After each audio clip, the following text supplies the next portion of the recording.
Grabe guys, ang luwag na ng Divisoria ngayon, no? Ayan, talagang may gobyerno na 24 hours. So, napansin po natin dito ay punong-puno po ng mga vendors po dati. Pero ngayon po ay nagbago na, no? Na clearing na, naayos na. At napansin po natin wala pong vendors ngayon. Dahil isa to sa mga pupuntahan po ni Yorme mamaya-maya.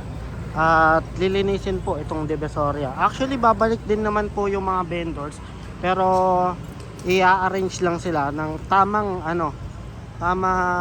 pwesto kung saan sila nararapat, so na hindi nakakaharang lubusan sa kalsada. So napansin po natin ang daming bumbero na naka-ready na para sa pagdaan po ni Yorme. Actually hindi lang po dito sa iskinita na to yung may linis. Almost sa iba't ibang iskinita dito po sa Divisoria nagkaroon din po ng clearing. Hindi lang po dito sa haba na to. So ipapakita ko naman doon sa kabilang kalsada. Yung pinaka location po natin nasa tayo, Divisoria Mall malapit. Ayan. So ang dami mga bombero at maluwag na rin po yung kalsada. Grabe kayo, Yorme. Si Yorme lang talaga nakakapag dito makapaglinis talaga ng Divisoria eh. Kung madalas kayo dito sa Divisoria, alam nyo kung gaano kasikip dito dati, no?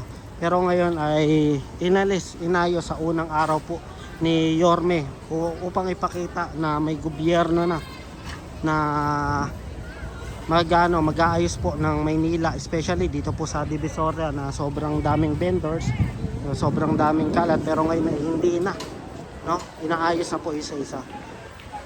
So, ayan, wala ka na makitang vendors po ngayon. Itong mismong nilalakaran po natin, ito dapat yung lane po ng mga vendors. Ayan, kaya may mga dilaw dyan, saka doon sa kabila. Pero ngayon po ay clear na clear, wala pong mga vendors po ngayon. Grabe oh, Yorme, ang luwag ng kalsada po dito papunta sa Divisoria Mall. Unang araw pa lang to pero pinasiklaban na ni Yorme. Tinanggal niya yung mga vendors dito na mga nakaharang. Actually pansamantala lang naman po yan, ibabalik naman sila pero sa tamang pwesto naman. Ganda oh. Daan mamaya si Yorme. Pasilip ko naman dito sa kabilang yung Divisoria oh. Nakakagulat no na ang luwag dito. Talagang kalsada na lang guys. Ayan oh. Hindi yan yung normal na nakikita mo na na puro tarpaulin, puro tao, puro ang daming binebenta sa palipaligid. Ngayon wala, kalsada na lang talaga siya. Talagang daanan, talaga makakadaan na yung mga sasakyan. Ayan. Dahil nga isa sa mga layunin po ni Yorme, tanggalin ang dugyot ng Maynila. Kaya dito niya sisimulan sa Divisoria. So ipa-flashing niya to. Talagang kada iskinita ipa-flash niya to. Ipabanlawan, lilinisin, wawalisin. Yan, lahat-lahat po yan. So iniikutan din po ng mga ating mga kapulisan yung area po dito para maging safety sa lahat. Ayan o, luwag o. Grabe. Magugulat ka talaga sa kasalukuyang itsura po ng Divisoria ngayon, no? So kung ngayon lang kayo nanonood po, mag-iwan lang po ng like, share, and subscribe nyo na rin po para updated po kayo. Then dito naman sa kabila kanto, papunta to sa, pag dinire-diretso mo yan, Juan Luna. Ito, Divisoria Mall pa rin to, ayan o. So nakita po natin may mga ilan pa rin na mga basura po na kikita tayo, pero hindi yung tambak na tambak kasi naayos na yan. So ang gagawin na lang dyan, ipa-flash na lang, then ayun, wawalisin ulit and aayusin po. Grabe oh. So ang luwag na pala ng Divisoria. Yun oh, nawala rin dito. Nasaan yung mga vendors dito? Wala, pero babalik din yan. Oo, i-arrange lang ng tama. Ayan. So dito, ipa-flash lang yan, yung kabila. Then doon din. Ang daming ano, maluwag na yung kalsada ngayon. Ang daming inayos ito, parang bagong ayos lang din to. Ito ipa-flash to, mamaya-maya. So, hinihintay lang yung pagdating ni Yorme. Actually, kaninang umaga, may unang pa-flash na sila. Ito na yung second batch. Pagdating ni Yorme naman. Yan. Grabe no, Divisoria. Nilinis. Para mas madali kasi malinis yung Divisoria, guys. Tinanggal muna sila. Then, i-arrange siya, ayusin nyo kung saan sila pwede ipesto. Yung mga vendors po. Pansamantala lang. No? Para mas madali malinis po itong Divisoria. Yan, ikutin natin doon. Ito sa video. Pakita ko rin hanggang dito. Doon tayo para pakita ko naman dito. Actually, kung madalas kayo dito sa Divisoria, wala na rin doon, no?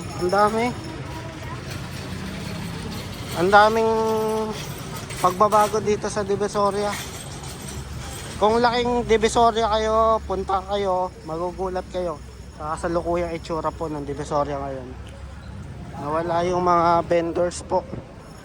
Pero abangan natin sa mga susunod na araw kung ano yung plano po ni Yorme sa mga vendors po. Kung saan sila i-arrange. Dito rin po naka-clear na rin, no. Nawala na rin, dati mas din to eh. Nawala na yung ano, maluwag na rin, nakakadaan na yung mga sasakyan dito po, no.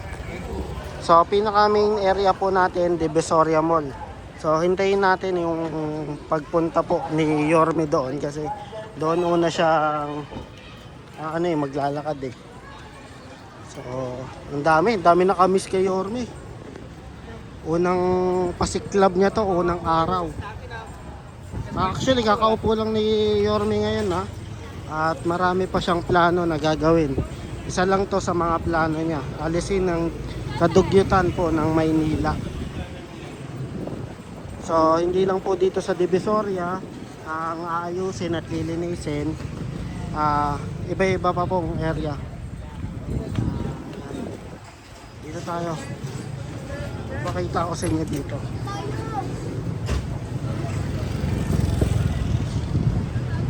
Yan, ang haba dito. So marami palang ipa-flash po dito, no. Isang iskinita. Actually, luwag, no. Nakakagulat ng kasalukuyang itsura po ng Divisoria. Doon tayo sa kabila. Ang dami mga ano dito. Tubig na ipa-flash, talagang linis. Actually naglinis na doon sa labas, nakita niyo naman, di ba? Yung una natin, yung intro natin, nakita niyo naman yung itsura po ng Divisoria doon sa labas. Dito naman po tayo sa loob. Baka sabihin nyo kasi doon lang sa labas yung maganda, sa loob hindi. Ito, sa loob naman to. Yan. Real na ganap po sa Divisoria bago dumating po si Yorme dito. Ikutin niya. Sipag ni Yorme, no? Actually, 24 hours yan. Ang ano ni Yorme. Hindi na may gobyerno na. 24 hours. So, isa sa mga inaano nila yung yung kalat, diba? Yung tututukan po ni Yorme. Kalat, kagugutan, ayan. Pati yung mga magnanakaw. Napakatigas naman ang ulo, sinabi na dito na ang daan. Bawal daw dyan. Malapit na. So, muli, nandito tayo sa pinakauna kung saan tayo nagsimula. Pa-like, pa-share, and pa-subscribe na rin po para updated po kayo sa pagdating po ni Yorme. Papakita ko mamaya yung ganap po kay Yorme.